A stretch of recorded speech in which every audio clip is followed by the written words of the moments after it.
köplüğünü alan milli liderimiz Gurbanly Berdimuhammedow ýine de Türkmenistanyň prezidenti wezipetine saýlandy.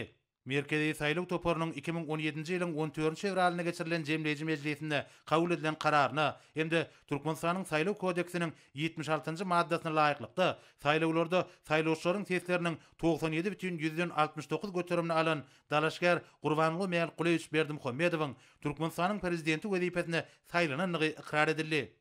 Hormatly prezidentimiziň amala aşyrýan ägir duruş işleri netijesinde biziň garaşsyz hem bitarap watanymyzda durmuşyň ähli ulgamlaryny diňsiz taýsız üstünlikler gazandy.